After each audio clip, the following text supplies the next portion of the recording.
Discontinued, as I hate this fic at this point. After being attacked by his date, Issei Hyodo's last thoughts are sorrowful. Thanks to the Red Dragon Emperor, he is rescued by heaven's most beautiful woman. Now, he has to deal with high school DxD, with all the problems that comes with. From the opposite side. Less perverted Issei. Major OOC Gabriel. Issei had been planning every detail of the date meticulously ever since Yuma had axed him out. He didn't really know her, but she was incredibly sweet, and cute as a kitten. She didn't even care about his reputation, if she knew about it. In hindsight, that should have been his first warning, but Issei was so over the moon that he did not see it. The date, for its part, went off without a single hitch, happening almost exactly how Issei had planned it. Yuma seemed to enjoy herself, and Issei managed to be on his absolute best behavior, keeping all his lecherous thoughts under tight control. So there they stood, within the secluded courtyard, no one else in sight as the late afternoon sun laid a golden glow down on the two. Issei. Yuma said, her voice kind. Would you mind doing something for me? Issei felt a burst of excitement race through him at what he thought was coming. Yeah, sure. What is it? He asks, trying not to sound too eager. She turned to face him, smiling. Would you die for me? For several seconds, Issei did not move an inch, what she had said simply not registering. What? Yuma, I don't think I heard you right. Oh? She said, tipping her head. I ax, would you please die for me? Then, Issei saw the impossible. Two black wings erupted from Yuma's back. Issei was completely frozen. Whether it was shock or fear, he would never be able to say for sure. I had a lot of fun these last few days, she said, giggling. You're a real sucker, you know that? Made my job easier, though. She raised her arm so that it was parallel to the ground, her palm facing down. Within the grasp of her palm, what could only be described as solid light began to appear. After a heartbeat, it began to change shape, taking the form of a spear. Only at that moment did Issei's legs unfreeze. He tried to turn, tried to run away. He made it no more than 3 steps before the impossible spear pierced him through the chest. For a moment, Issei stayed on his feet, his chest numbing. Then, the pain hit him in a wave of indescribable agony. And with that pain, Issei immediately fell to his knees. An instant later, his upper body followed, leaving him sprawled face down on the cobbled stones. His blood poured from the gaping wound, staining the paving a deep crimson. Ears ringing, he could only just make out Yuma's words to him. If you want to blame someone for this, blame God. After all, he gave you the sacred gear. Yuma's visage suddenly appeared before him, her adorable face twisted into a cruel sneer. Goodbye, Issei Hyodo. Then, she was gone. For a moment, Issei's mind was so thoroughly lanced by the brilliant torment that he could not even begin to think.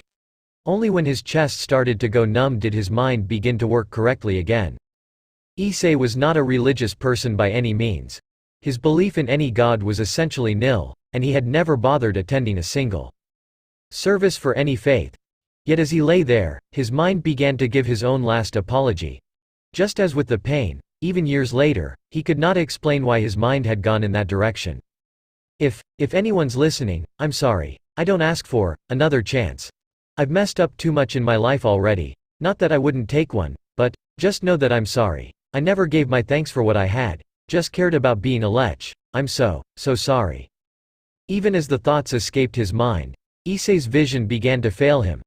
Millimeter by millimeter, his eyesight began to turn completely black, willpower meaning nothing when faced with blood loss. It was only moments before his sight was swept into oblivion that he saw the light form a few meters away from him. As soon as the seraph called Gabriel stepped from the cross, she got a clear view of just what had caused the halting, somewhat stammered prayer she heard ringing within her mind. The one that had seemed louder than most. Gabriel was no stranger to bloodshed, and her stomach did not turn at all at the sight of the gutted young teen before her. Her heart, however, was washed in pure sympathy for him. Unflinchingly, she walked over to the poor boy's body, noting the enormous wound in his chest and storing the information in her mind. A moment later, she knelt down next to the dying teen, laid a hand on his body, and murmured a blessing under her breath. She did not bother to try to keep her white robes dry, and they ran scarlet with the boy's shed blood. Sadness coursed through her, both for what had happened to the boy and being unable to provide him any comfort in his last breaths. Gabriel knew the brutality of the world better than most, but she still held deep convictions towards the suffering of innocence. And in her mind, there was nothing that the teen lying on the ground before her could possibly have done to deserve such a violent end. After finishing the blessing, she pulled her fingers back and slowly, very slowly, and moved to rise from her kneeling position. She was stopped, however, by the booming voice that crashed into her ears. "Wouldn't have been my first choice or my fifth, but I suppose I can't be picky." It was a voice she had last heard centuries ago, but Gabriel knew she would never forget it. "What are the chances?" Gabriel murmured. "Ah, Gabriel. I felt that aura and I thought it might be you. Let's not waste time with formalities. I want you to keep my host on the mortal coil. I know you possess the strength to do so." "And why would you want that, Red Dragon Emperor? I heard his prayer. He deserves better than to die here. As do many who die too young. I cannot interfere in mortal affairs beyond the church without good reason." "Do it, please. Do what I think you're going to."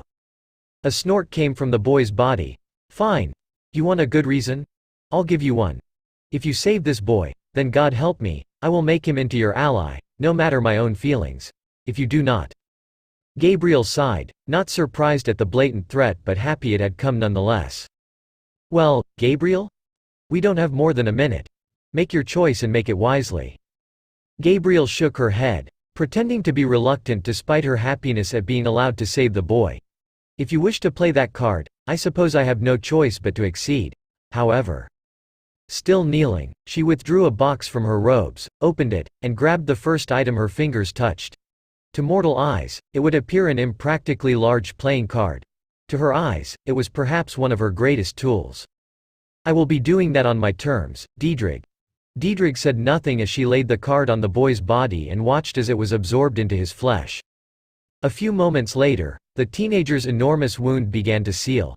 Flesh and blood slid back into place against gravity, save for the blood on Gabriel's clothing. The first of the systems had worked. When the wound had sealed, she carefully picked her new saint up, his weight barely registered by her immensely powerful arms. Then, she formed a cross. A few moments later, the courtyard stood empty. As soon as Gabriel arrived in the building in First Heaven where her brave saints resided, she was met by one of its only two residents. Griselda had been reading one of the church's newspapers and sipping tea in the entrance hall. As soon as she heard the door open, however, she looked up. An instant later, Griselda dropped into a formal bow. "Greetings, Lady Gabriel." "Rise, my dear queen," Gabriel said. When she did, the first thing to exit the Queen of Hearts' mouth was the obvious question. "Who is this?"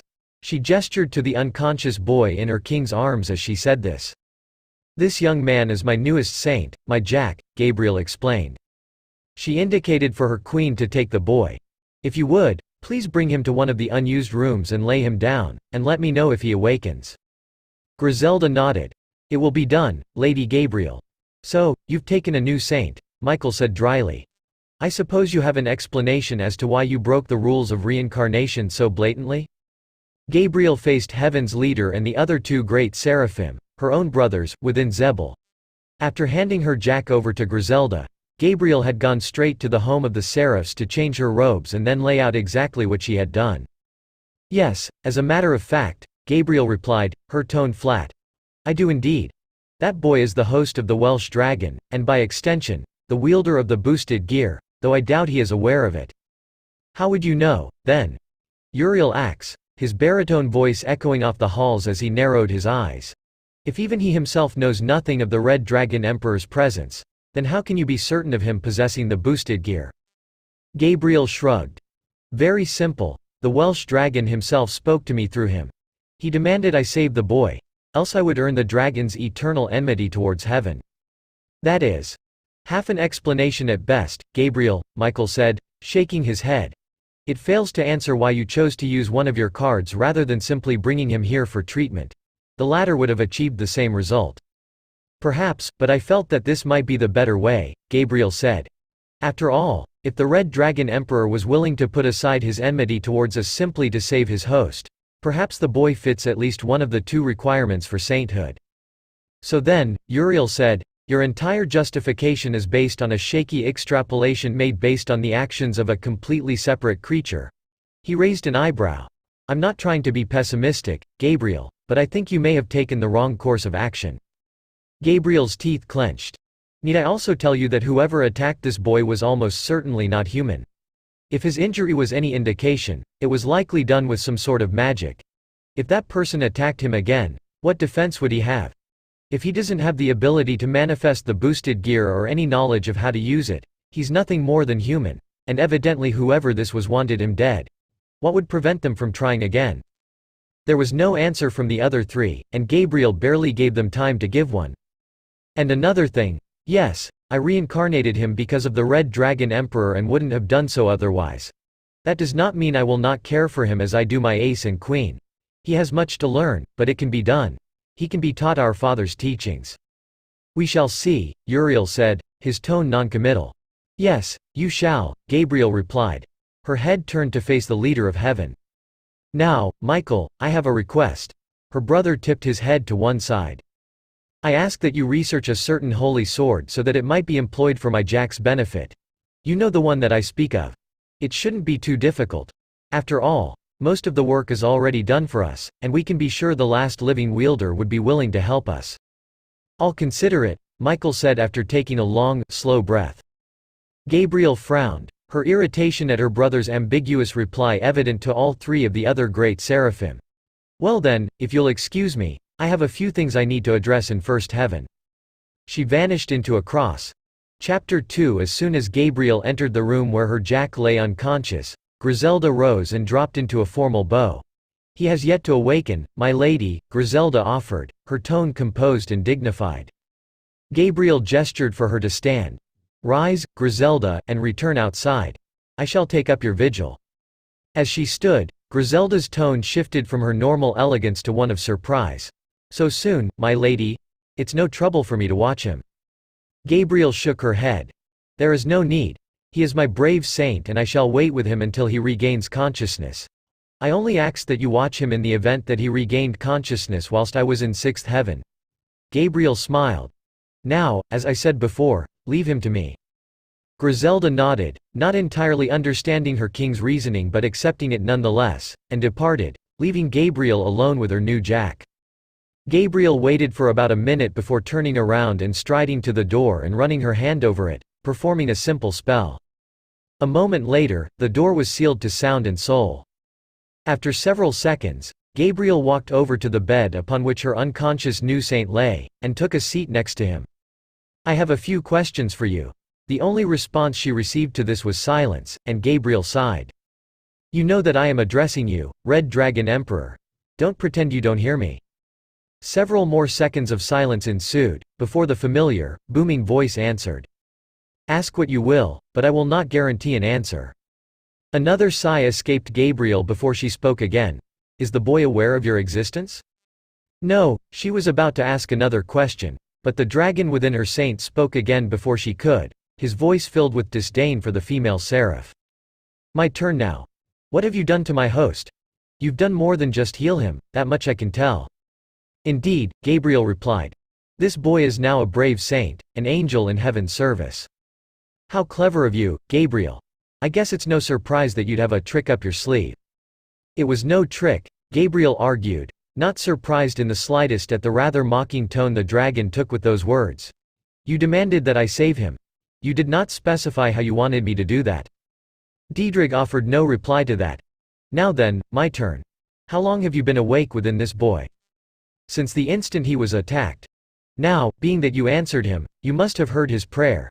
He was quite the lustful teen, that much I know for sure. How do you intend to keep that from making him fall, Gabriel shrugged. "Consider this a test of the second of the brave saint's systems. In theory, his mind should be purged of sinful thoughts and desires when he awakens. What is that but a form of brainwashing? It does not alter their memories, nor does it force them to be loyal to heaven," Gabriel snapped. "If my Jack wishes to rediscover sin and dye his wings black, nothing is stopping him." "Nothing except you. You speak as though I could stop him. I have neither the time nor the inclination to police his every thought and action, and neither do my other saints. There are many angels in heaven, and holding him prisoner would be a simple task for you." Despite her best efforts, Gabriel felt herself growing furious at the Welsh dragon's barbed comments, though she hid it masterfully. "You speak as though I don't care for my saw. Spare me the lecture, Gabriel. You only saved him because of me. That's a fact and we both know it. I do hope you will care for him as you claim to care for your other so-called saints. But then again, I can't force you to do anything. Good day." Gabriel ground her teeth, forced to accept the incredibly rude dismissal of the dragon sealed within her saint. She took a few deep breaths as she stood. Once she did, she walked over to the bookshelf, pulled out a random volume, sat at the table, and flipped it open. After a moment, her eyes began to scan the pages absent-mindedly. Whoever he was, her Jack could rest for now. She would stand vigil as long as was needed. Once Issei Hyodo's eyesight had gone black, he had never expected to awaken at all, let alone to wake up in the most comfortable bed he'd ever slept in. What was more, he felt as hale and hearty as he ever had been, save the exhaustion that was fast draining from his mind. Oh, and the splitting headache. That too. Just as Issei sat up and rubbed his eyes, a feminine voice reached his ears. "Welcome back." When Issei looked up, his eyes were met by the most beautiful woman he had ever laid eyes upon. Her frame was hidden beneath her robes, but her clothing did not hide her perfect face, or her lengthy blonde hair. Yet, to his own shock, his next words were not comments about her figure or her looks. Instead, it was a simple, rather normal reaction. Where am I?" Issei asked, his voice hesitant and uncertain. The woman smiled. "You're in heaven, of course." Issei's eyes went wide for a moment before he buried his face in his hands, his perverse thoughts being replaced by despair. He'd bled out there. Yuma really had killed him. He didn't hear the footsteps until they were right next to the bed. The woman sat down on the bed next to him and laid a hand on his shoulder, a mischievous half-grin on her face. Now. No need to look so downcast, brave saint." Issei turned bright red at having her this close to him, and his next words came out in a stammer. "Brave saint? Is that what we're called when we die?" The woman's smile grew as her arm slid around Issei's back, while her other hand cupped his cheek. Issei was certain that a new object would be visible from outer space, if it existed here. "Dead, my dear saint?" "Oh, no, not at all. You're very much alive." But," Issei spluttered, trying to keep his focus on her words and not her body. "If I'm not dead, how am I in heaven?" The woman chuckled. "Isn't it obvious? I brought you here." Issei closed his eyes, trying and failing to make sense of the woman's words. "I'm not following at all." The woman's hands left him, causing Issei to open his eyes as she stood and turned to face him. "Perhaps, young saint, introductions are in order." With that, a dozen white wings erupted from her back. "I am Gabriel, one of the 4 great seraphim of heaven." For a moment, Issei could only gape.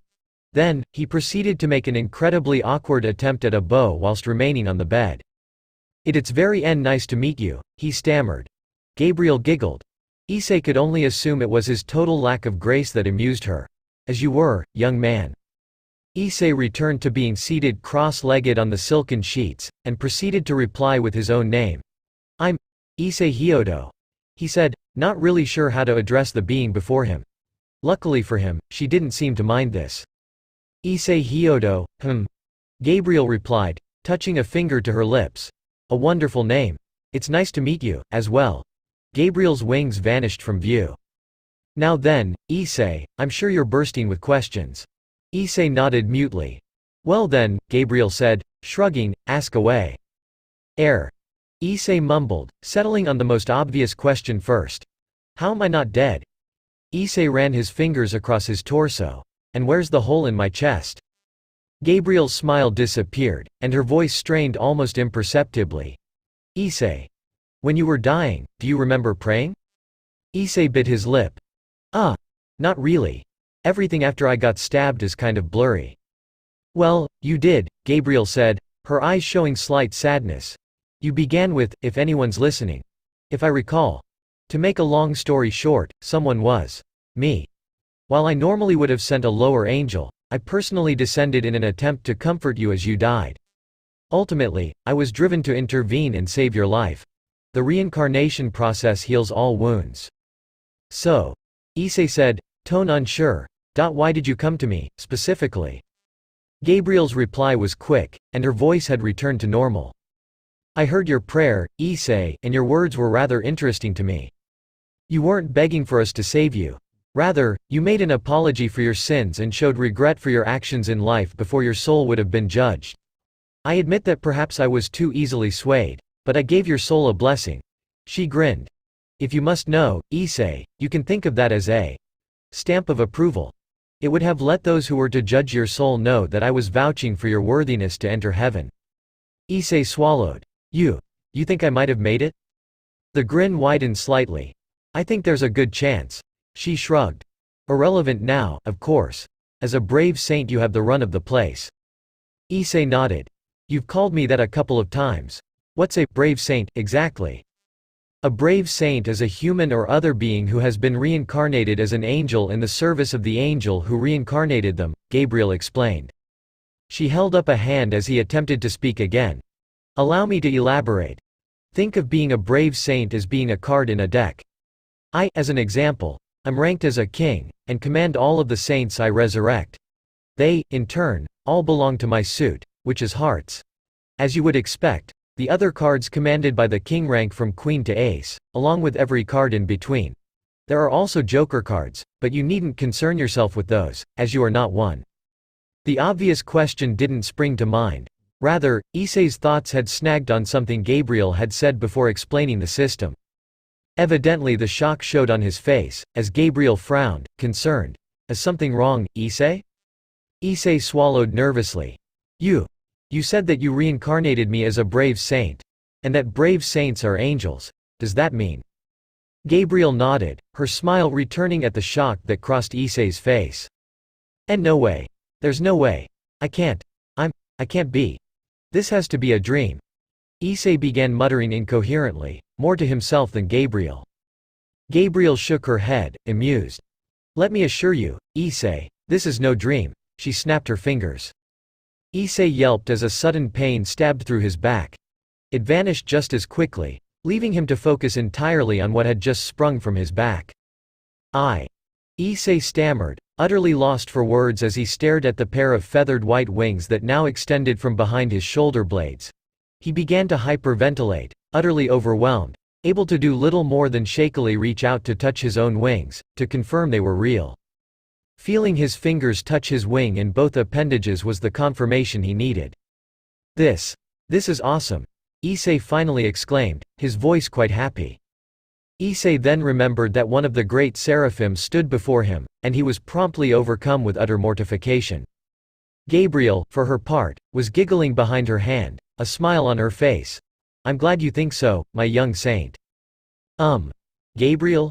Issei stammered, trying to appear calm and detached and failing miserably. "Yes, Issei?" Gabriel replied, hand still hiding her mouth. "You said that you command all the cards between queen and ace of hearts, right?" Gabriel nodded, not entirely sure what her saint was getting at. "So that makes me your servant, then?"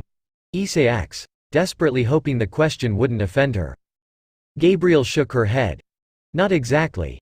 You're less comparable to a servant and more to a person who happens to take direct orders from me. It's closer to the relationship between a high-ranking military officer and an enlisted man." Issei digested this momentarily before the next question spilled out. "And what card did you use on me?" Issei asked nervously, chewing his lower lip. Gabriel's hand returned to her side, but her smile remained. "I was wondering how long you'd take to get to that question. Look at the back of your right hand." Only then did Issei notice the large, red glowing J imprinted on the back of his palm. "That letter on your hand, Issei, marks you as a jack." After several minutes of having Issei practice manifesting his wings and halo until he could do it with barely a thought, she let the questions flow out of him. The question and answer session went on for several hours, with Issei tossing out hundreds of inquiries regarding the supernatural world in general, how heaven worked, and the exact nature of the devils and fallen angels, all while he did a wonderful job, by his own metric, of avoiding staring at anything but his king's face. By the metric of the average person, he was blatantly staring at her chest half the time. Of particular interest to Issei Hyodo was the concept of falling. Now don't misunderstand, simply having sinful thoughts or desires will not make you fall. Gabriel attempted to assure him. If it would, I guarantee that there would not be a single angel in heaven right now. You cannot, however, succumb to temptation and indulge those desires. That is how one falls. Do you understand now? Issei nodded, feeling slight relief wash through him. Gabriel, however, must have known this, given her next words. Oh, and Issei, if you're concerned about your rather lecherous mindset, you needn't be. Issei stared at her, lost for words and redder than a tomato. Gabriel chuckled. For a supposed pervert, you've been remarkably restrained. I suppose it's just proof that the system works. At that moment, it occurred to Issei that, by all rights, he should be all over this woman, and that he never should have been able to hold even the most basic conversation. Yet he had managed to keep his tongue held and his eyes at least somewhat focused. What the? Issei muttered to himself, looking down at his hands. What the heck? What's happened to me? Gabriel shrugged, still grinning. A side effect of reincarnation via the brave saint system, something of a purge of your mind's sins. It's meant to be nothing more than a ceremony, though I must think that you would have fallen the moment I reincarnated you if it wasn't in place. She chuckled. You have a blank slate on which to carve your new life story, Issei. Use it well. Or at least, try to be a little less blatant when staring at a woman's chest. Gabriel noted with amusement just how easy it was to get her saint flustered as his face turned crimson once more and he began to stammer out more apologies. After that, however, Gabriel's smirk vanished. Now then, Issei, if you've no more questions, I have a few for you. Issei's mind was yanked back to reality at her words. Yes, anything. Describe the person who attacked you. Issei scratched his head. Well, he said, not sure of exactly where to start. She had wings, kind of like mine. But they were black, so I guess she was a fallen angel. As for anything else, well, the name she gave me was Yuma Amano, but I'm guessing that was made up. Gabriel sighed. I suppose it was a stretch. On another note, do you live in Kuo, where you were attacked? Issei nodded, not sure what the issue was. The seraph before him frowned. That presents a complication, Issei. Issei stared at her, his mind a blank. The area you call home is the territory of not one, but two high-class devils. Both are actually siblings of the four devil kings. If you come into their territory without their permission, you could reignite the war. Issei's eyes met the bed. Oh, I see the problem. He blinked, before looking up. Wait a minute.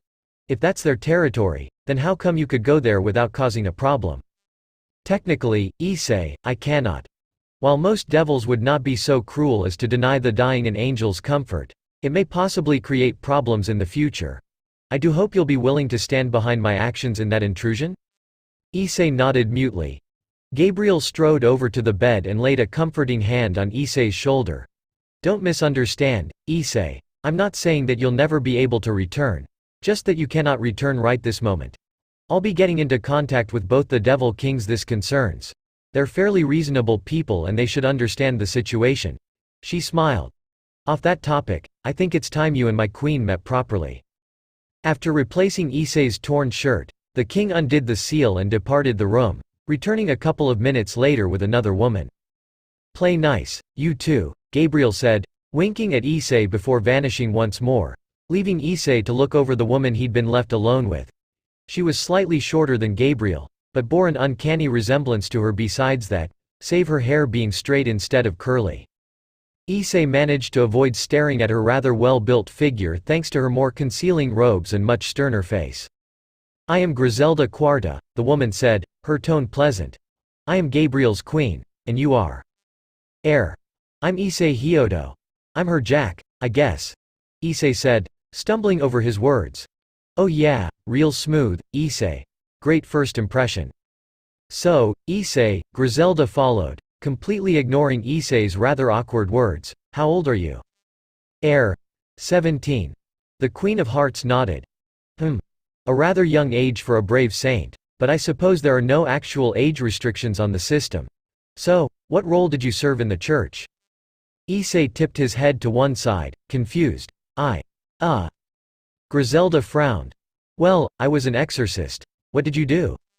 Issei shrugged, helpless. Not much of anything, really. I'm not sure I ever even went into a church while I was human. Griselda's mouth dropped open, and stayed that way long enough that Issei was sure she would start attracting flies. Upon finally closing her mouth, Griselda's voice had switched to a tone of pure incredulity. "Why exactly did Gabriel choose to reincarnate you, of all people?" Issei shrugged once more. "Ask her," he replied, a slight annoyance entering his tone despite his best effort to conceal it. "I was unconscious when she did it." Just after Issei finished, the door opened slightly. Half a moment later, a head of blonde hair peeked through the resulting gap. "She's gone." "Great." The door swung wide, and the figure, revealed to be a young man, let himself in, carrying 3 styrofoam boxes. From the boxes wafted the smell of curry. Griselda pinched her nose and sighed. "Dulio, who told you that you could come in here?" Dulio shrugged, his face set in an impish half-grin. "Nobody. I just thought I'd come meet the new brave saint. All of First Heaven's already heard about him, you know." His head shifted towards Issei, who hadn't moved from the bed for several hours. "Dulio Gesualdo, former exorcist and Lord Michael's Joker, at your service." For the 3rd time that day, Issei introduced himself. "Well then, Issei," Dulio said, his carefree tone a striking contrast to Griselda's, "you hungry at all?" Sure, I guess." An instant later, there was a box of curry and chopsticks in his hand, and Issei dug in. He hadn't realized it before, but he was famished. Dulio grinned before offering a box to Griselda. When she refused, he shrugged, sat at the table and began devouring both boxes of curry. Griselda covered her face with her hand. "Remind me how you avoid being tossed out of heaven for gluttony, again?" Dulio shrugged again. "The seraphs like me," he said, his mouth half full. As they ate, Dulio asked the same question about his non-existent time in the church as Griselda. When Issei gave the same answer, however, Dulio's response was very different. Even if you weren't particularly faithful, Lady Gabriel must have had her reasons. I'm sure it'll work out for the best." Griselda spent several seconds staring at Dulio, shocked, before he noticed. His response was a simple, deadpan, "What? How can you be so flippant about this?" Griselda sputtered. What use to heaven is a saint who has not even read the Bible? For the first time since he'd entered the room, Dulio's smile vanished. "Griselda, you aren't being at all fair to him," he said, nodding at Issei. "Just because he wasn't faithful as a human doesn't mean he isn't willing to serve as a brave saint as well as any believer." Dulio's gaze flipped back to Issei. "You are willing to do that, correct?" Issei immediately nodded without a second's hesitation. Dulio's grin returned. "Well then, Issei Hyodo. Welcome to the deck of the brave saints." For the first time since he'd awoken in heaven, Issei didn't feel horribly awkward about himself. Previous ch2 of 69. Next, Chapter 3. Issei was bathed in flame. Every way he looked, he saw fire. And yet he wasn't being incinerated. In fact, he didn't feel the slightest bit hot.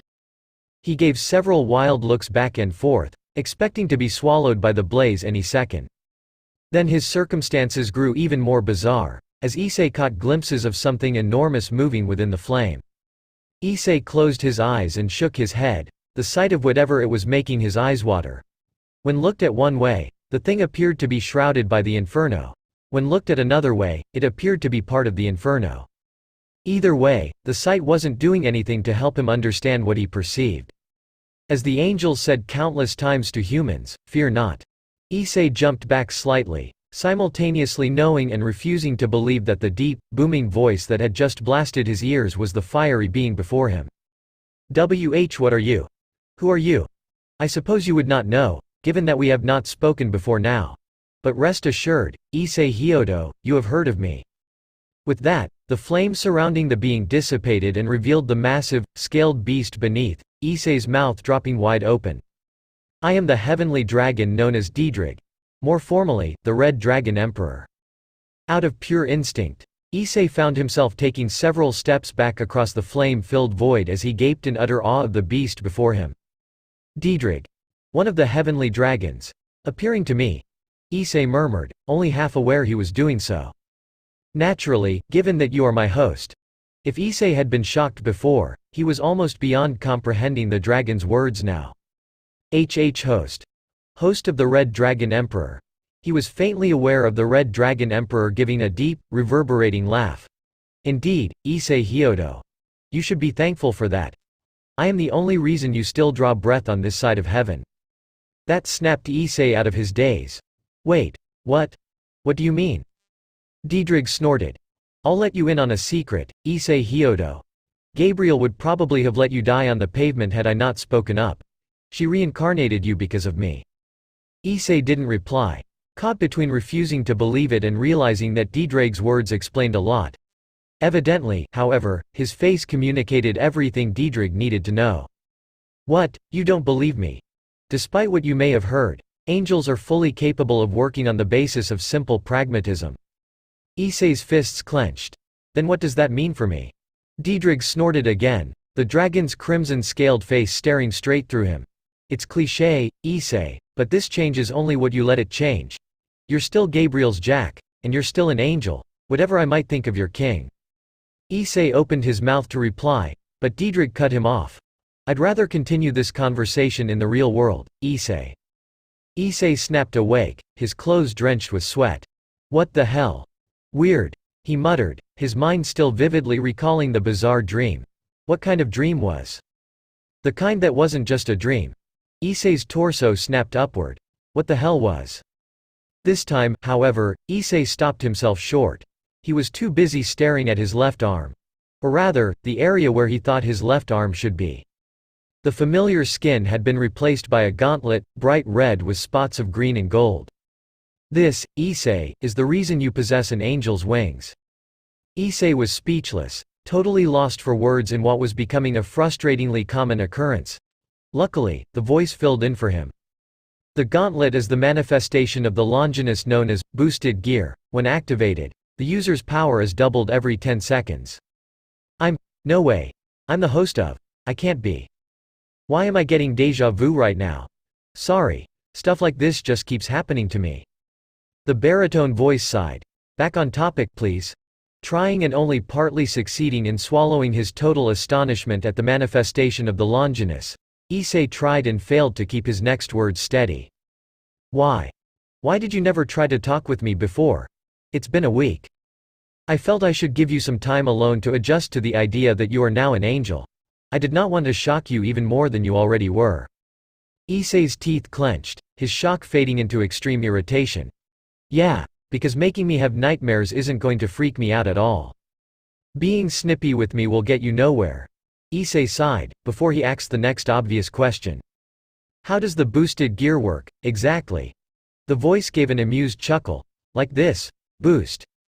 The Jack of Hearts felt a sudden wellspring of power flow through the gauntlet, even though he had no idea how he could feel it. 10 seconds later, it happened again. "Boost. Then, of course," the voice continued, "you have to use this power. It's no good to just boost up. You must put it towards something in order for it to not be a massive waste of time and energy." "How exactly would I do that? I shall explain only 2 methods to you for now. The others are far beyond your capability at this point. No offense meant." "None taken," Issei said, though his voice was still thick with frustration that the voice proceeded to completely ignore. "Well then, transfer." The brown-haired teen blinked for a moment before he realized he could read the book titles on the shelf opposite the enormous room. The hell? The power that has built up within the boosted gear has been transferred to your eyes. So. My eyesight's 4 times stronger now. He could hear a sigh, as though he was a toddler being lectured by a scolding parent. Not exactly. Didn't you learn that no conversion of energy is perfectly efficient? It applies here. Issei groaned. I sucked at science, okay. It might have helped to pay attention to the lessons instead of imagining a woman's breasts in your mouth. Shut up, Issei muttered, the voice completely ignoring him. If you're wondering, the effect doesn't last too long. Transfer is most useful for single-stroke things, such as strengthening your arm for the swing of a sword, just to name an example. Sure enough, within a minute Issei's eyesight had returned to normal. Secondly, there is explosion, which is essentially the reverse of transfer. It simply grants an overall strength and power boost to your entire body. Wait a few moments and I shall demonstrate. Boost. Do you need to shout, boost, every time it happens? No, it's just fun to shout. Issei sighed. Boost. Then, a moment later. Explosion. Issei's body began to twitch at that word, his sore muscles feeling rejuvenated and revitalized, though he did not move otherwise. Is it normal to feel like I could punch down a concrete wall after you do that? Yes, though I wouldn't advise actually trying it. I'll keep that in mind. So, Diedrich, right? That is correct. Issei bit his lip. Your power's cool and all, but I gotta ask. Ask away. Did Gabriel really turn me into an angel just to have you as an ally? She claims it was a bonus. I personally don't believe that at all. She didn't take any action towards healing you until I threatened heaven. I'll keep that in mind, Issei said, his thoughts churning. Thanks for the heads up, Diedrich. My pleasure, but I have to cut this short. An angel approaches as we speak and I've no desire to talk to them. With that, the dragon sealed within Issei fell silent. Sure enough, an angel entered the room moments later, but it wasn't Gabriel. Rather, it was her queen, and she was obviously irritated with him. Issei Hyodo, sloth is as much a sin as lust. Get out of. She stopped short, however, when she saw the gauntlet covering his left arm, and proceeded to stare at it for several seconds, her eyes wide with surprise and awe. And for once, Issei knew full well why she was shocked. After regaining her composure, Griselda had had him dress and instructed him to wait in First Heaven's main gathering hall, rather than the one of the Hearts building. Apparently, Gabriel would be calling for him soon and had asked that he mingle with the general population for a while. Issei had been seated at a table in the aforementioned hall for about 20 minutes, drawing the attention of every angel in the place and desperately wishing he was back in bed. Given that he was in possession of the boosted gear and was unable to hide it, not to mention that he was Gabriel's newly resurrected Jack, Issei being the center of attention was a frustrating inevitability. The fact that Explosion's effect only lasted a couple of minutes and the soreness in his muscles was fast returning certainly didn't help his mood when dealing with the endless parade of angels who came to ask about the gauntlet. Most of the angels who talked to him, though, despite making no secret of their interest in the Longinus, were far more intrigued by his lack of faith as a human. Their ultimate opinions were divided sharply down the middle. Some were of Dulio's mindset of surprise but ultimately faith in him, while the other swung towards Griselda's more dismissive thought. So you literally never went in a church the entire time you were human? Asked some angel whose name he'd already forgotten. Issei sighed. Having answered this question about 50 times in the last quarter of an hour and already knowing this angel's opinion just by his tone. Not that I know of. The angel's reply fell into Griselda's line of thinking. How are you going to be a brave saint, then? With no faith, what's the point? Might as well have become a devil. 1. Issei said, not even trying to keep annoyance and exasperation out of his voice. I wasn't offered that option. 2. Lady Gabriel didn't ask you or me. Issei was beyond caring at this point, and tuned out everything the angel said afterwards and began thinking on random, unrelated topics. He didn't notice the angel had up and left until a new voice reached his ears. This voice, at least, was far more welcome. Morning, Issei. Issei's head turned, and a smile came over his face as Dulio approached, holding a bucket of fried chicken. Setting it down, Dulio slid into the seat across from Issei. Popping a piece of chicken in his mouth, Dulio casually nodded at the gauntlet on Issei's left arm. So, boosted gear, eh? He said as he chewed the fried meat. Issei nodded. Got a rundown of how it works from Diedrich. Or the basics, at least. There's probably a lot more to this thing. Issei flexed the fingers of the gauntlet thoughtfully. Dulio nodded appreciatively. No doubt. It wouldn't be a Longinus if there wasn't. Before Issei could get any deeper in conversation with Dulio, however, the entire hall fell silent, and Dulio sighed.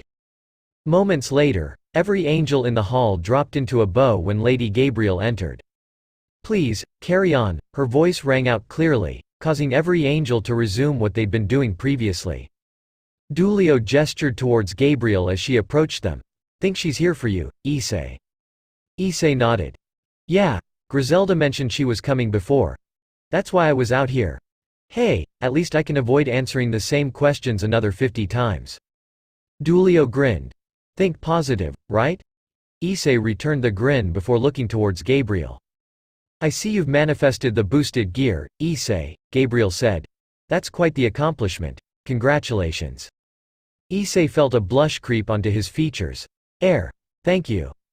His next words were a transparent attempt at changing the subject which Gabriel nevertheless indulged. So, is Sunday a day off in heaven? Gabriel nodded, a grin playing across her features. Naturally, Issei. It's the Lord's Day, after all. The grin vanished as quickly as it had appeared.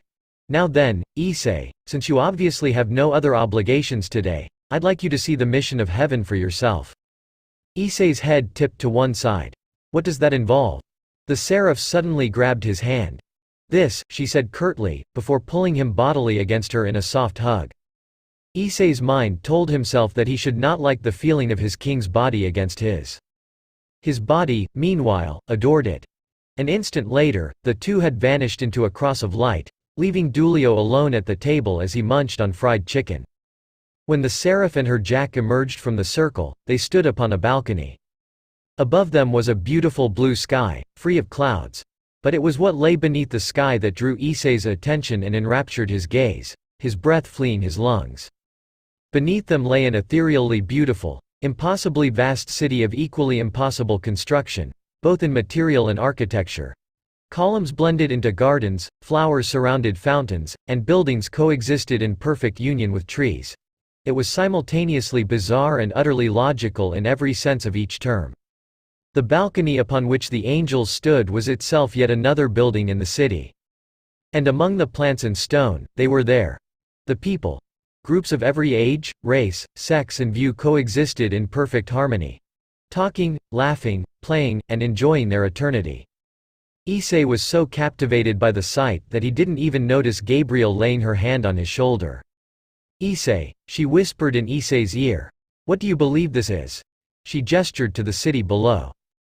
Issei's response was slow and quiet, barely an exhale. I'm guessing this is third heaven. The land of the souls of the dead who reside in heaven.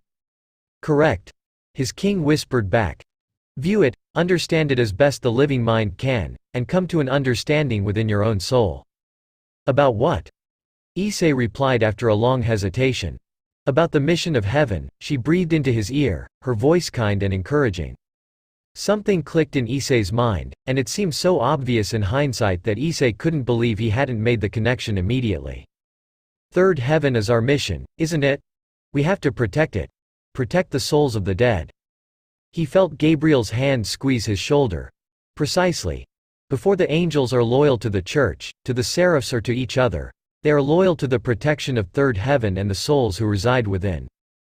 Gabriel's hand released its grip on his flesh and she stepped forward, gesturing out over the impossible city. From Lord Michael himself to you, the newest saint, every angel must be prepared to defend third heaven with their very beings, if necessary. She didn't mention God. Both angels knew he was already dead, something Issei had had little reaction to learning. Gabriel had confessed to being relieved by this response. Apparently the reaction of most believers was, at best, to break down crying. If ever you question why you train, why you fight, why you work to defend heaven, think of this place, she encouraged. Remember that the countless souls who reside here depend on you and all the angels of heaven to ensure their peace throughout eternity. I will, Issei replied instantly. Gabriel gave an appreciative nod.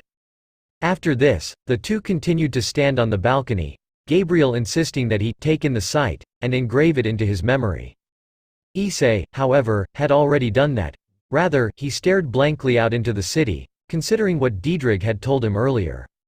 Issei so desperately wanted to know if it was true. The dragon's words made sense. Loath as he might have been to admit it, the brunette knew he had not been at all faithful prior to being reborn, nor did he possess any inherent skills or talents that would have been useful to heaven besides the mostly crimson gauntlet on his left arm. Griselda and Dulio were both having to take time out of their own duties to train him from square one, and according to one of the other saints, the facility Griselda ran was scrambling just to ensure her work would not gone undone. His very presence had disrupted his fellow saints' lives. Yet there was another side that was desperately formulating any kind of excuse to not go through with it, to not act. It was a desire formed not by logic or conscious reasoning, but simple fear, comparable to that of a small child who knows that they will be caught for whatever it was they did but wishes to prolong the inevitable anyway. Two voices, each voicing one of these thoughts, began to argue back and forth in his mind, his own conscious thoughts arguing with themselves. You might as well ask now. You'll find out later either way. What if she gets offended? Then you can get the answer and then patch things up with her as best you can. What if she punishes you? Then I'll take it like a man. Seriously, I've died once. There's nothing she could possibly do that would be worse. What if she tries to humiliate you? I've been murdered already. I'm not going to care even if she does. What if she throws you out of heaven for it? If she'd do that, she's not worth following to begin with. And Gabriel doesn't seem like the type of person to do that, anyway. And Yuma didn't seem like the sort of person who'd stick a spear through your gut. How'd that work out for you? Issei? Gabriel said, breaking through the haze of his thoughts. Are you all right? You're trembling. Only then did Issei notice his twitching shoulders, and the fact that his hands were squeezing the balcony rail over which he was leaning slightly so hard that his knuckles had turned white. Issei? Gabriel asked again as she laid a hand on his shoulder, concern flooding through her tone. The slight squeeze she gave his shoulder was intended as a gesture of comfort. For Issei, however, it was the proverbial tipping of the scale, and he slowly released his hands and brought himself upright. He took a slow, deep breath, nerves rattling as he slowly turned to look at his king. Issei? Gabriel asked for a third time. One final breath, and Issei spilled his guts. Lady Gabriel. Why did you save me? Why'd you take me as your jack? She blinked, and for a moment she did not respond. Was it because of Diedrich? Issei asked, his voice emotionless. Gabriel closed her eyes as she laid both of her hands on his shoulders, sighing. Another long, slow breath passed out of her lungs before she answered. Yes, Issei. It was because of Diedrich. The confirmation did not shatter Issei the way both he had been afraid it would. There was no emotion at all, really. No terror, no sadness, nothing. There was simple acceptance, devoid of any feeling. Well, Issei said, I guess that makes sense. I wouldn't have been worth savvy. No, Issei, Gabriel said, cutting him off. Issei, to me, nearly everyone is worth saving. He blinked. Then why didn't you save me until Diedrich made you? Issei felt Gabriel's hands squeeze his shoulders once more, her eyes staring directly into his. Issei, I did not attempt to save you before then because it would have likely caused problems in the future. How? Gabriel sighed. Issei, realize that while I wish I could save nearly all the world's dying, there are very specific rules governing who may be saved. Unfortunately, when I first arrived, you did not meet those requirements. Issei bit his lip, feeling slightly stung by those words. What requirements are you talking about? What I refer to, Issei, the seraph said, is that death is a natural part of life, and the rules regarding our interventions are tightly written. Most of the time, Issei, we're forced to allow the soul to pass on. And it has nothing to do with faith. Even the faithful must be allowed to die in most cases. If we prevented your death and not others without reason, it would set a very poor precedent. The primary exception comes when the death of a person will likely cause danger to heaven or to the church's well-being. Issei raised an eyebrow. How would that work? I mean, it's not like any church would notice or care if I died. Gabriel shook her head. You're forgetting, Issei, about Diedrich's threat. Having the Red Dragon Emperor and all of his future hosts set against you for the rest of eternity is not a desirable outcome for any faction, not just heaven. If that gauntlet were to get into the hands of just one particularly powerful individual, the results could be catastrophic.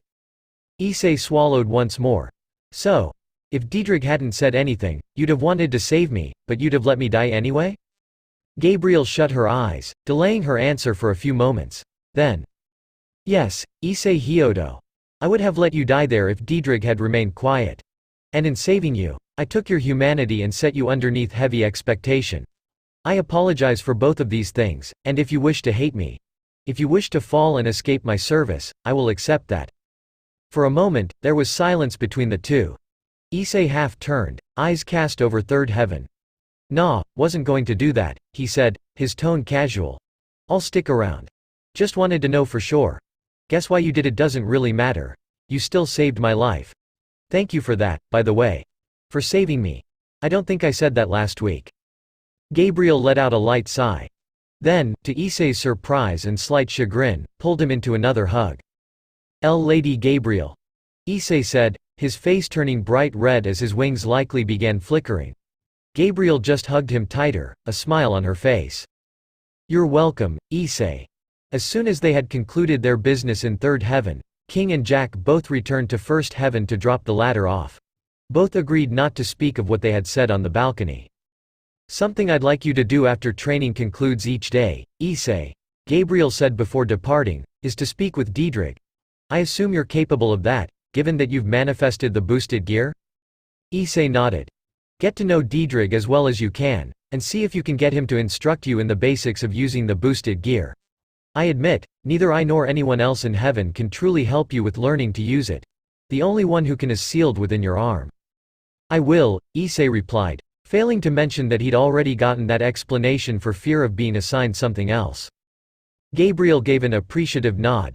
"You also remember that we were attempting to arrange terms by which you might return to Kuo, correct? I have good news. We found that the two Devil Kings' only term is that they wish to meet you in person." Issei swallowed, rather nervous at this development. His king, however, seemed to miss this. "Sadly," Gabriel continued, "they will not be able to meet with us until next Sunday. Some event or another that neither can get away from. You'll have to spend this week with us as well." Issei nodded again. With that, Issei was left alone with Dulio in the gathering hall and the new worry over how he would handle his meeting with the Devil Kings. For the sake of keeping himself calm, Issei immersed himself in small talk with Michael's Joker, who helped keep his interrogators away while they chatted. The next week proceeded near identically to how the previous one had. In the morning, he would spend a few hours doing physical training with the Queen of Hearts, which to Issei's mind would be more accurately termed having the living shit beaten out of him, followed by sword combat training with the same. While not enjoying physical training one bit, Issei actually disliked sword combat training far more. Even as the days passed, physical training got slightly easier. With sword combat, however, he was constantly reminded of just how far he had to go before he would even be considered competent, and that was without getting into Griselda's attempts to desensitize him. When he had demanded to know why she was forcing him to kill uncannily realistic magical dummies, who were capable of begging for their lives and bled profusely when a sword was shoved into their flesh, she'd acted as though it was blindingly obvious. In the service of heaven, you may well find yourself on the battlefield and forced to kill those who might feign surrender. There must be no hesitance or mercy in your strikes or your actions. It is very rare that we take prisoners, Issei. And as the days dragged by, it became easier and easier, and that sickened Issei more than anything else. About 1 in the afternoon, he would switch over to Dulio, who taught him how to utilize his magic-related abilities. Issei far preferred Dulio's company, both for his more relaxed demeanor and his seemingly infinite patience for Issei's many screw-ups. It also helped that Issei found the subject matter Dulio taught him to be much more enjoyable. By the end of Saturday, Issei could make a few decent weapons from light. Then, after dinner, Issei would relax and chat with Diedrich until he fell asleep, though after the first night, very little actual training went on, for a simple reason that the Welsh dragon had given him. "Until you grow much stronger, there is little I can actually teach you beyond how to manifest the boosted gear at will." That had taken all of 15 minutes. "One other thing, Issei. You remember boost, explosion and transfer, correct?" "Yeah, of course. There's a couple of details about those abilities that I didn't tell you before. One good and one bad. Which do you want to hear first?" Issei thought about this for a moment before settling on bad. "The bad news is that those abilities only work as far as the host's body can handle the energy. I'll not mince words with you. In your current state, you would only be able to handle just over a dozen or so iterations of it before I would be forced to cut it off for your safety." Issei frowned at that. "So I've gotta get into way better shape, is that it?" "It isn't anywhere near that simple, but it certainly will not hurt your ability to handle my energy in any way if you are more physically fit." Issei sighed. He was quickly getting the impression that nothing about the boosted gear or Diedrich was simple. "So what's the good news?" "The good news is that transfer isn't limited to your own body. You could transfer it to a fire in order to make it burn more fiercely. You could transfer it to a spell to make the spell more powerful. Are you beginning to understand?" Issei nodded. "So boosted gear's real strength is that it lets you be pretty creative with your battle tactics?" Diedrich chuckled. "Indeed." Every night after that, Diedrich had told him of abilities still far beyond his reach, such as the balance breaker and the awe-inspiring juggernaut drive. Abilities Diedrich readily admitted that most of his prior hosts could never hope to unlock, and he put very little stock in Issei obtaining anytime soon. He told him of his rivalry with the vanishing dragon, Albion, and of the countless times they had clashed. He told Issei stories of his legendary exploits throughout thousands of years of battle, winning the admiration and fear of the entire supernatural world. In exchange, Issei had relayed his life story, such that there was, earning near constant smart remarks from the Red Dragon Emperor. The week passed very quickly, each day one step closer to Issei meeting the Devil Kings. He received specific instruction from Dulio on how exactly to address them, how exactly to dress and how exactly to behave. So it was Issei that stood in Zebel, investments very similar to the ones Dulio wore, somehow more frightened than when Rainier had tried to murder him. Even with both Lord Michael and Lady Gabriel standing by in the unlikely at best event that things got ugly, he was still racked with nervousness. And at precisely the appointed hour, two bright, red circles appeared, signaling the arrival of the two Devil Kings. What Issei was surprised by, however, was who stepped out of the circles. One was a tall man with a thick crop of red hair and one of the friendliest expressions Issei had ever seen, clothed in the regal, armor-like formal cloak of the Devil Kings. The other was a woman, shorter than even Issei, whose gaze was much more suspicious, and who instead wore a simple green dress. Immediately upon their entrance, Issei bowed deeply before making his greeting. "Greetings, Lord Sirzex Lucifer, Lady Seraphol Leviathan." "Greetings," Sirzex replied, his face showing a patient smile. "I take it that you are Issei Hyodo, Lady Gabriel's newly reincarnated Jack?" "Yes, sir," Issei confirmed nervously as he rose. Sirzex chuckled. "You needn't be so nervous, Angel. I have neither seen nor heard any reason to deny your return to Kuo." Lady Seraphol, naturally, chose this moment to interject. "Well, I have. It's a bit suspicious that my biggest rival just happens to be sending one of her cards to the place where my cute little sister just happens to be attending school." Lady Seraphol began invading Issei's personal space, circling him and looking closely at random points on his body with no apparent method to her madness. Sirzex simply sighed, obviously embarrassed by the antics of his fellow Devil King. "Leviathan, we've been over this.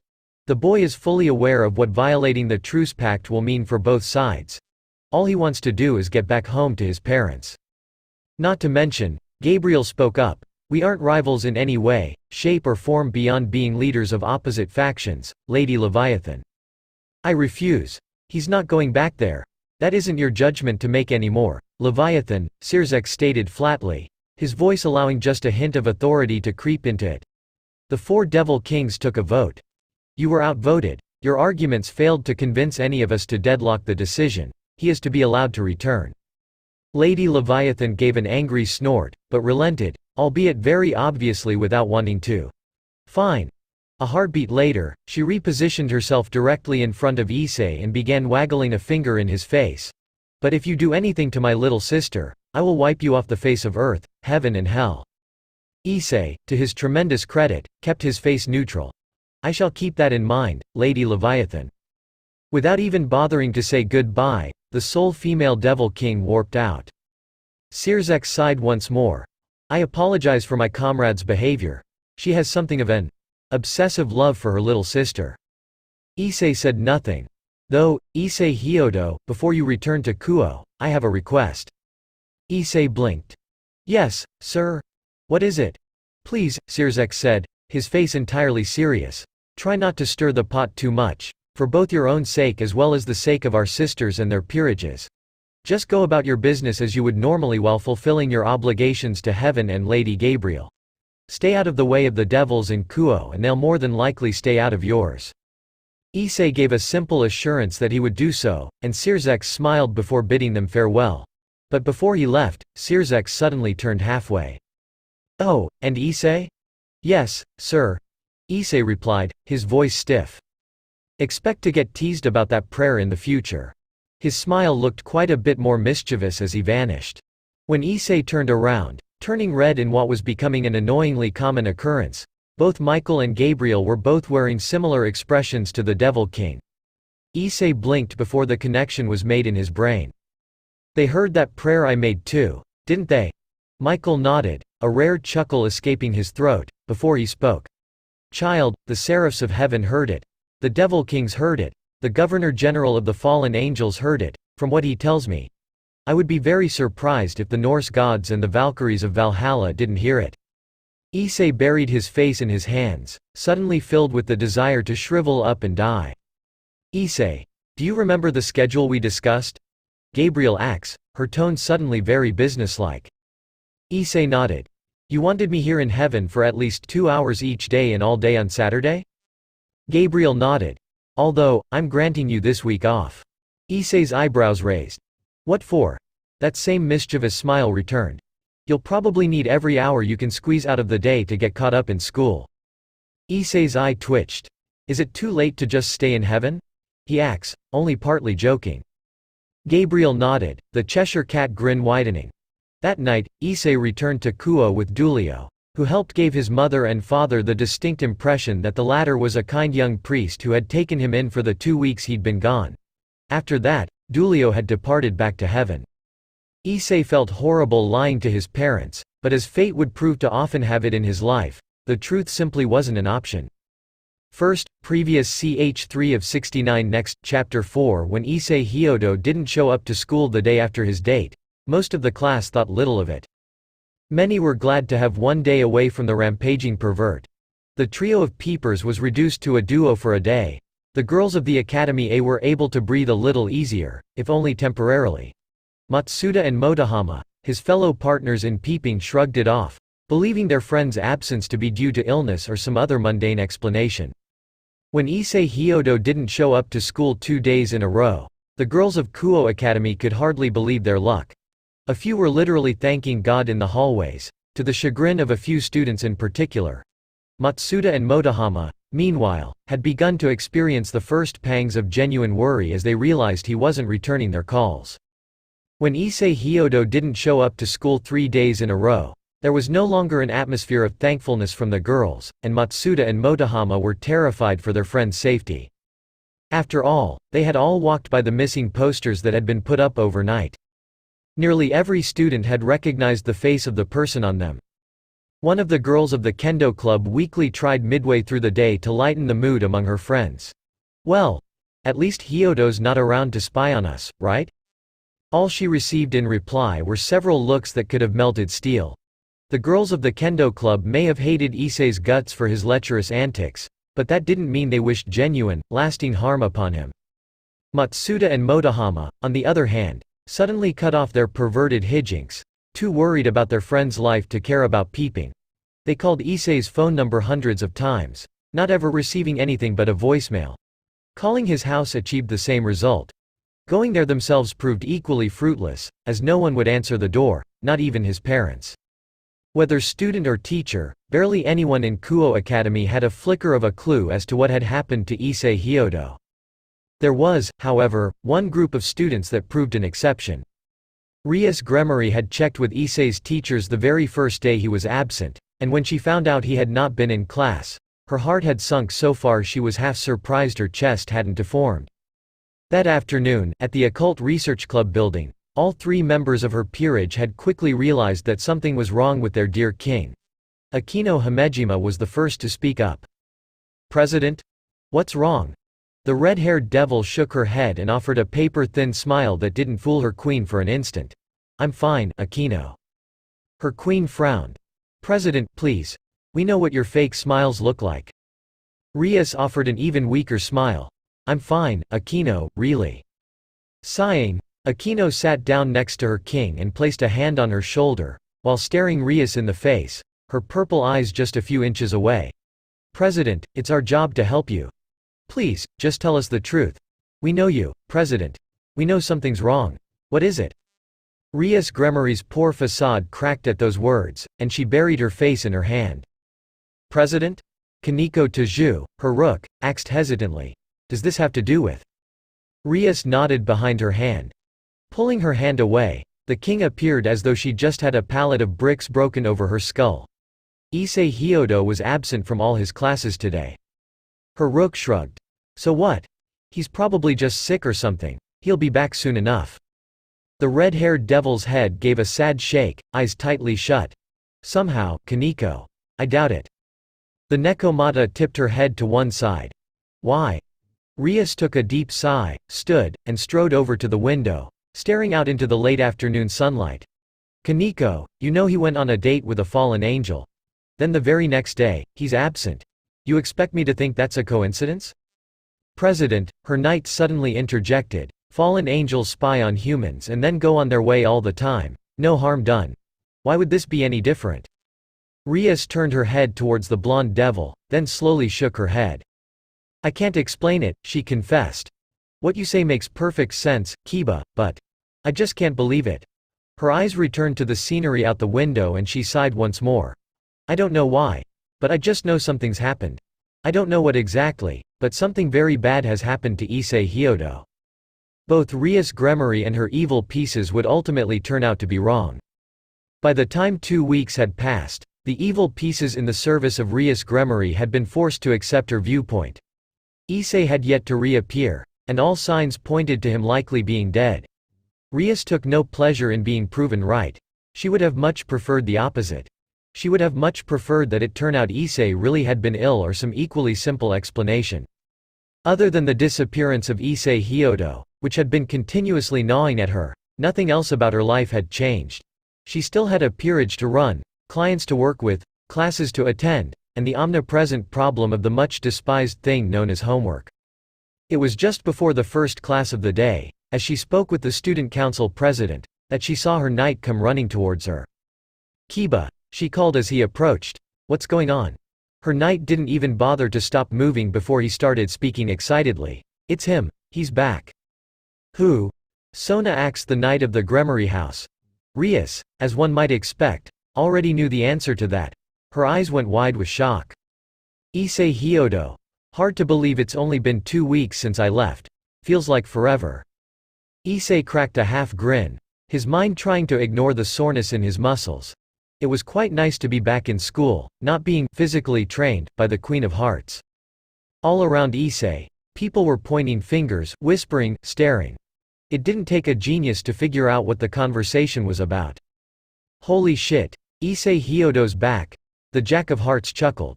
Well, better they gossip about that than about me staring at the girls while they're half-dressed. Only took getting a spear stuck through my gut to wake me up. The grin vanished, replaced by gritted teeth and a furious shake of his head. Don't think about that night. Don't fucking think about it. Issei forced the thought out of his mind, crushing it under the weight of a new worry. What am I going to do about all that work I missed? Issei shook his head again. Guess I'll have to figure that out when I get there. Issei entered his homeroom casually, as though he'd been present every day for the last 2 weeks. As soon as he walked in, however, the entire class seemed to freeze in place. While it certainly didn't escape Issei's detection, he pretended not to notice as he sauntered over to his desk, put his bag down, and began getting out his supplies. This didn't last long, naturally. Issei, the target of the shout, sighed as he quickly found himself surrounded by the other members of the perverted trio. Dude, where the hell have you been? Matsuda shouted. Are you okay? What happened to you? Motohama yelled before Issei could respond to the first question. This repeated itself several times over, with the same question being phrased a dozen different ways before Issei finally spoke. Can I talk? Matsuda and Motohama stopped their shouting instantly and began listening intently, as though Issei was about to reveal the meaning of life to them. Not that these two would care about it, Issei thought to himself. Yeah, you too. I've been gone a couple of weeks, I get it. Not that big of a deal, okay? Matsuda countered that statement instantly. Issei, we called you God knows how many times and you never once picked up. Where the hell have you been? Issei chuckled. Going through some self-improvement, having a few paradigm shifts, that sort of thing. Well, now that that's over, I've got some new magazines that I picked up while you were gone. Motohama exclaimed, sure that Issei would start begging to see them. The lecherous teen couldn't wait to see the expression on his friend's face as he showed him the latest hentai magazine he'd bought. In truth, Issei would have quite liked to see just what his friend had to offer, but the higher part of his brain thought better of it. Instead, Issei gave him a half smile and a simple reply of, no thanks. If the classroom had been quiet before, one could have used it as a simulation of deep spaceflight after Issei said those words. One of the 3 most perverted students Kuo Academy had ever seen had just refused an offer of pornography. Motohama, after unfreezing from the sheer shock, immediately raced over to his bag, yanked out the offending magazine, and thrust it into Issei's face, trying to elicit the reaction he expected from his perverted friend.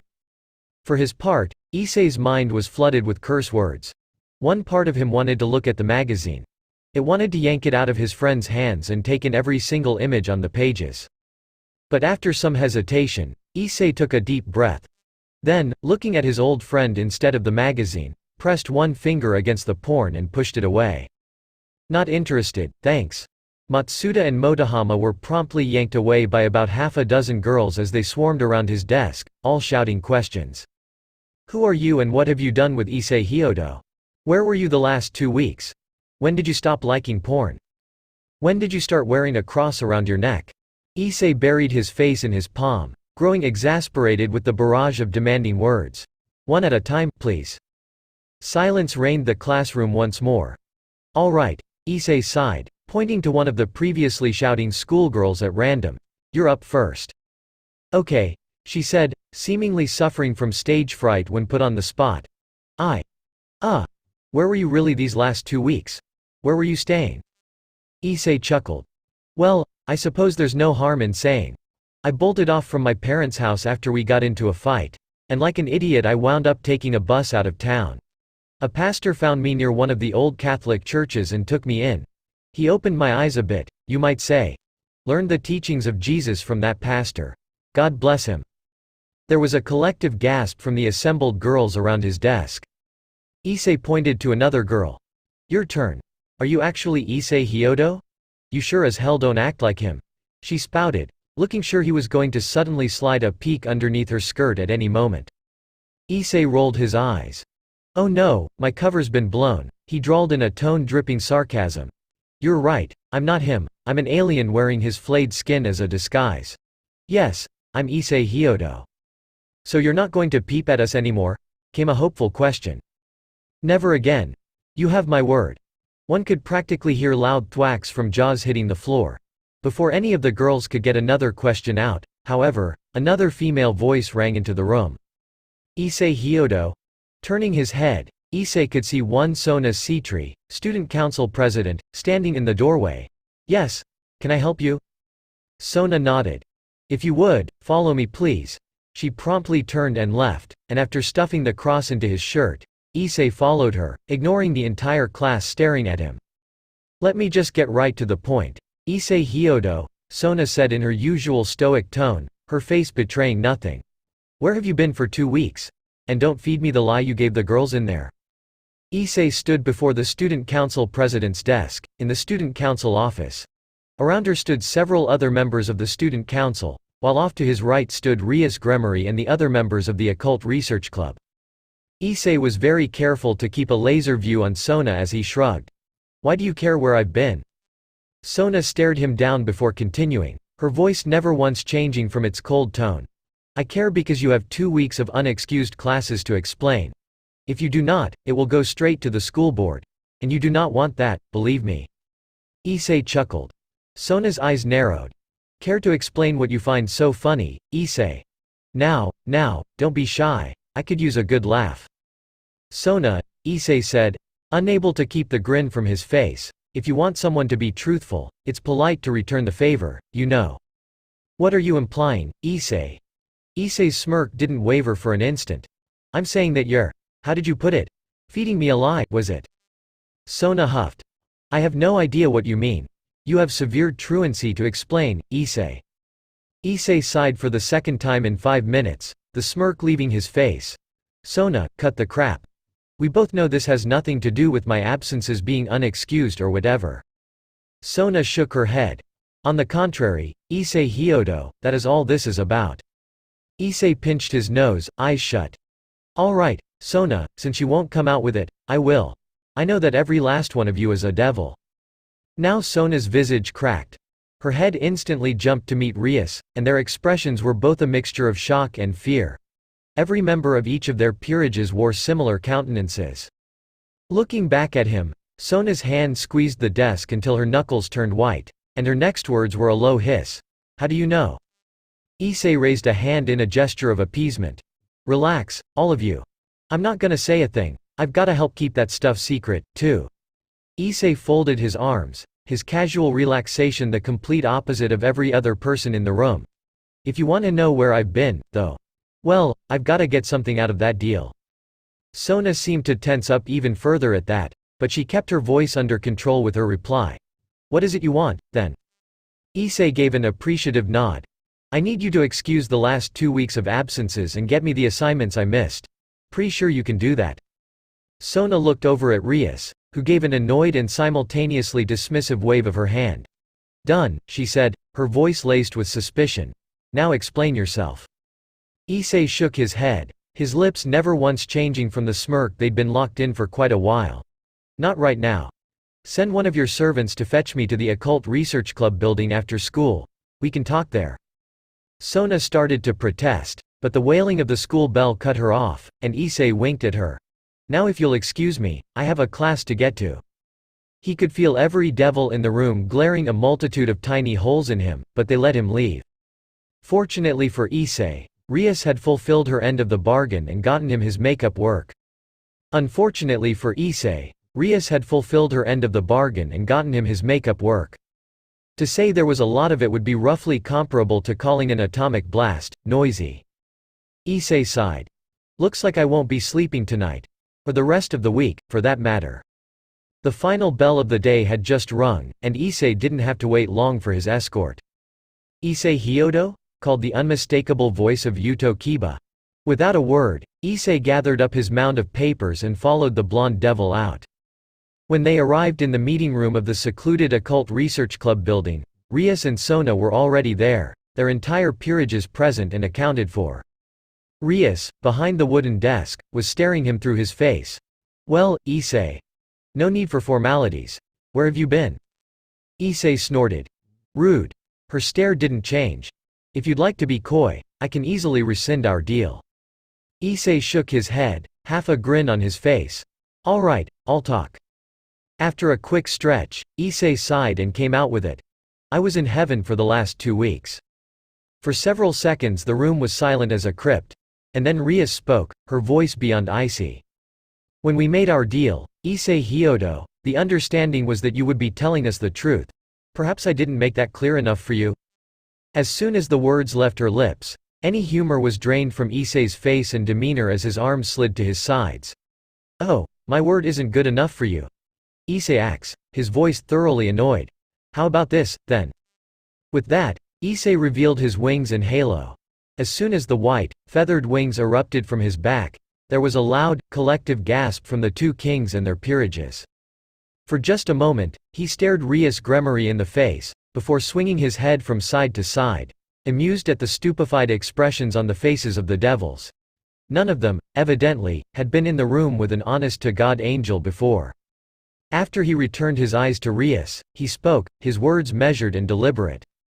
I am a reincarnated angel, granted new purpose in the service of the great seraphim Lady Gabriel. Then, as suddenly as he had made them known, the teenager's wings and halo disappeared from sight. A few moments passed, the room dead silent once more, most of the devils' mouths agape at what they had just seen. Once those seconds passed, Issei turned around, went to the table, and began gathering his belongings. Wait! Rias cried, her voice no longer hostile in the slightest. Since when can angels reincarnate humans? That? No, Issei replied, his voice back to normal but still housing the prior annoyance from before he revealed his wings. Our deal has been fulfilled, Rias. With that, Issei Hyodo left the building, leaving behind a swath of confounded devils. First, previous ch4 of 69. Next, chapter 5. I do not own high school DxD. Issei had been working on the enormous pile of makeup work for approximately an hour when it occurred to him that he hadn't handled the situation at school with much grace. While he could still feel pangs of annoyance at being accused of lying, in hindsight, there was little reason for him to have been as spiteful as he had been. Well, guess all I can do tomorrow is try and start again with them. If they're willing to talk to me, that is. Be fair to yourself, Issei, Diedrich suddenly interjected. They were the ones who got confrontational with you. I know, Issei replied. But I sure as hell didn't make the situation any better by being a smartass. I can at least apologize to Sona. "You owe them nothing, not even an apology," Diedrich said firmly. His host ignored this, and Diedrich did not speak again for the remainder of the evening. It rather amazed Issei just how much time his newfound inner tranquility bought him. Without the constant, overwhelming desire to search up porn or read his magazines, though he would have very much liked to anyway, he made a significant dent in his schoolwork, albeit at the cost of his entire evening. Calling it quits around 10 in the evening, Issei looked at the remaining stack and allowed himself a smile. If I keep this up, I could have it all done in 3 days. Issei sighed happily at that. He would rather have spent the evening doing almost anything else. Somehow even sword training was more enjoyable than doing homework. After undressing, Issei went to bed and fell asleep almost immediately, not bothering to converse with Diedrich any further. At that moment, in the underworld, a certain brother and sister were having something of an argument. "So you let that angel into my territory without bothering to ask me how I felt about it?" Rias demanded, her tone annoyed. "Yes," Sirzex replied, his voice not that of an older brother, but of an authority who demanded instant, willing obedience. "If we'd consulted you, Rias, heaven would never have allowed the deal to go through, regardless of how the angel himself felt about it, because you probably would have demanded something in exchange, rather than allowing it to be a simple display of friendliness." But Rias tried, attempting to get a word in edgewise, only to wither under her brother's gaze. "If you had been negotiating, Rias, the only result would have been a broken family and a very angry saint. Your own words prove that much." Rias blinked, genuinely hurt by her brother's cutting reply but refusing to show it. "I still think there was better way." "If anything," Sirzex replied, his tone steadily easing back to the familiar inflections of an older brother scolding their younger sibling, "he has more right to that territory than you do, Rias. He's lived there much longer and grew up there, whereas you only arrived on the scene fairly recently." "Who cares?" Rias shot back. "He was human then. That's not the case anymore." Rias regretted those words as soon as she saw the look in her brother's eyes shift. His tone even harder than prior, he gave a cold response. "Rias, I may be your brother, and I deeply love you, but I will not argue this any further. You will accept our decision, and you will stay out of his way as long as he stays out of yours. Do I make myself clear?" Rias scowled, but she nodded. "I understand. If the Devil King Lucifer orders it, I must comply. I will, however, be keeping an eye on him." Her brother's face relaxed as he nodded in kind. "If you feel that's necessary, Rias, then so be it. If he moves against yourself, Sona or either of your peerages, then I will happily deal with him myself." In another part of the underworld, another conversation between a Devil King and their sibling had happened about an hour earlier. The roles, however, were completely reversed. "How can you be okay with that angel hanging around Kuo, Sona?" Seraphal shrieked. "What if he tries to hurt you? What if he tries to kill your clients? What if he—" Sona sighed, not particularly surprised by her older sister's reaction. "There's no reason to think he'll do any of that. If he was going to, he never would have come to school and he definitely wouldn't reveal himself the way he did." Seraphal wasn't convinced. "At all. He's a danger to your whole peerage. Why won't you listen to me?" "Because you're unhealthily obsessed with your own sister to the point that it blanks out all logic," Sona thought dismissively as she covered her face with a palm. "I'll let you know if he does anything to hurt me or my servants. In the meantime, please don't attack heaven just because you're aggravated." Sona proceeded to warp away to try and prevent her obsessed older sister from following her. The next morning, as soon as he arrived at school, Issei kept his eyes open, searching for any of the members of the student council or the occult research club. Despite Diedrich's words, Issei wished to apologize and try and get off on a better foot with both groups, if only for the sake of not leaving the devils tense about his presence. Issei knew full well that if he couldn't, it was going to be a long couple of years for both sides. It didn't take very long for him to pick out Tsubaki, who he knew to be a member of the student council, chatting casually with another female student outside one of the classrooms. She swiftly noticed him, as well, at which point she turned and darted into her classroom, leaving Issei grinding his teeth in annoyance. "This is pointless, Issei. Diedrich, not now." He thought back, though he was unsure if Diedrich could hear it. "Well, guess I'll just have to keep looking. Maybe it's just her." This game proceeded to repeat itself several times throughout the day, with Saji, Kiba and Kaneko all making no secret of the fact they were avoiding him. Not helping matters was the constant barrage of questions Issei was getting slammed with from every angle by the human students of the school. He could barely walk down a hallway without someone calling out, "Where ya been, Hyodo?" Or, "What happened to you, Issei?" Or some other variation upon the exact same question. It reminded him of the angels in first heaven, and the repetitive parade of demanding inquiries was only a touch less annoying. Then of course, there were the rumors. Most notably, "Bet you it was Kiba," one of the girls whispered, blushing furiously under the misguided impression that Issei hadn't noticed. He probably taught Issei how wrong his life was. "You think?" Another shot back conspiratorially. "What else could it have been?" Came a third. "We saw Kiba come for Hyodo yesterday, even. Kiba's so amazing. Turned a pervert into a normal guy." Blushes came over all three of their cheeks as Issei buried his face in his hands. "You know I can hear you, right?" That just riled the trio of soon-to-be rumor mills even further. "Ah, look at that. Embarrassed that your secret's out, Hyodo?" "That's not what Hey," one of the girls said to another passing gaggle of students. "Did you hear what happened between Hyodo and Kiba?" As soon as that particular bit of gossip flared up, there was no stopping it. Issei would have had better luck trying to put out a wildfire with jet fuel. By the end of the next period, he and Kiba had apparently been screwing behind everybody's backs for months on end. It had probably mutated into something even worse by the end of the day. "Seems I'm doomed to be the school laughingstock forever. Not sure what else I expected." Issei sighed as the last bell rang. The day had been long and incredibly irritating, from the rumors to the endless questioning to his utter inability to get one of the devils to talk to him. "Well, at least there's not much extra homework for me to do." That was when he saw, out of the corner of his eye, a familiar figure passed. The Jack's head whipped around towards the door just in time to catch a glimpse the student council president pass by the door, off to places unknown. Without hesitating, Issei jumped out of his chair and bolted after her.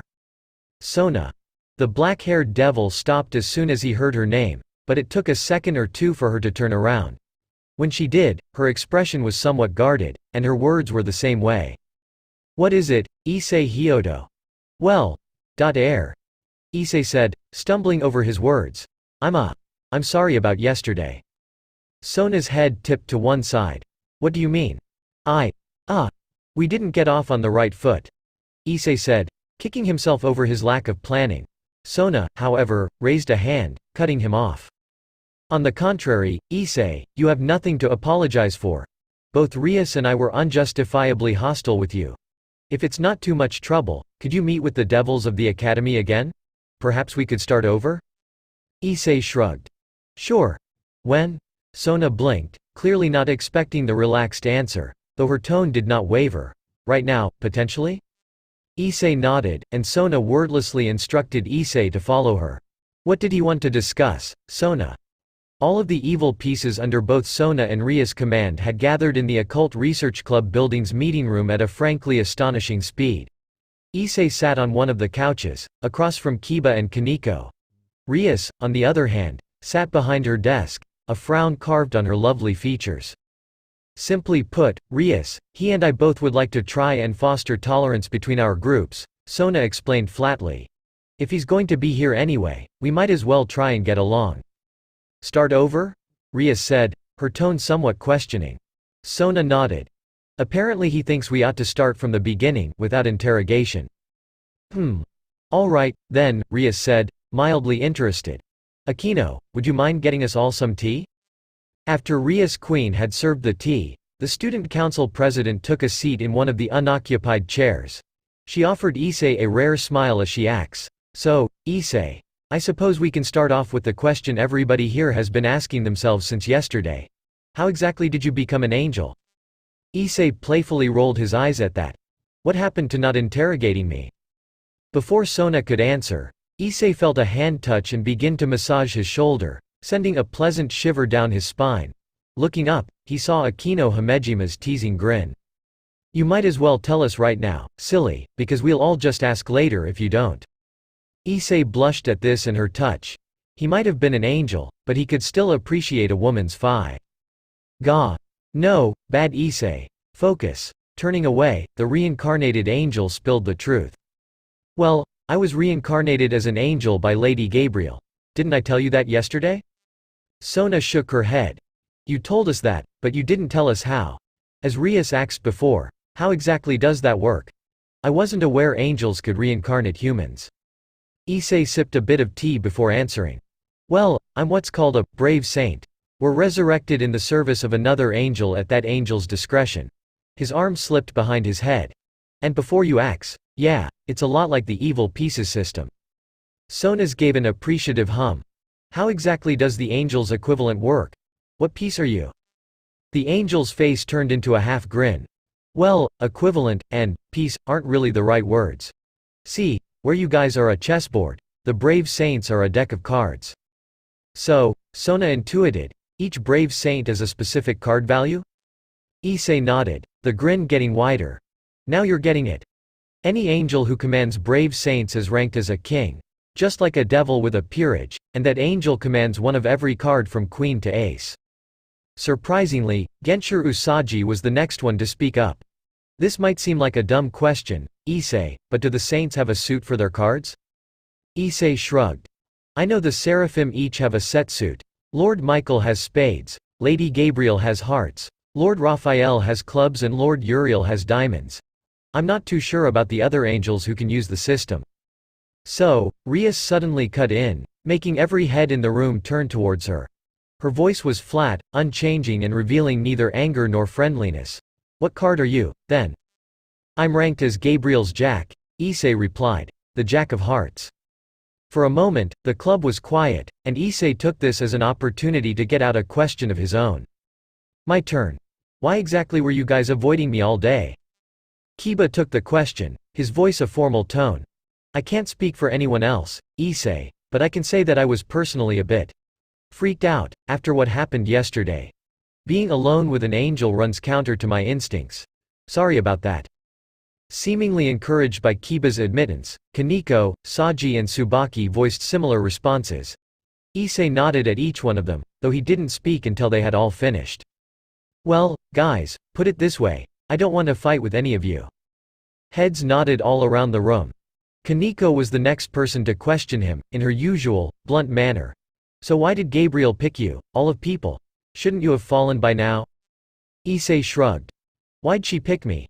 She decided I was the right person for the job. As for how I haven't fallen yet. Well, reincarnation as an angel has some interesting effects on the mind, as it turns out. Kaneko didn't respond, realizing that he would just continue to blatantly evade her questions. After several more rounds of back and forth questions, nearly everyone in the room had relaxed. Perhaps one or two people were still tense, but for the most part the devils had realized he was fairly nice. Once that had been accomplished, Issei stood, preparing to leave. Well, it was good to talk to you guys, but I've got a ton of missed work I've got to finish. Just before he could get out the door, though, Rias called out to him, her voice having melted from its prior coldness into something resembling neutrality. Issei, would you be willing to do something for me? Issei turned and looked at her. Depends what it is you want. Rias gave a wave of her hand. Don't worry, I'm not asking you to throw away your allegiances or anything.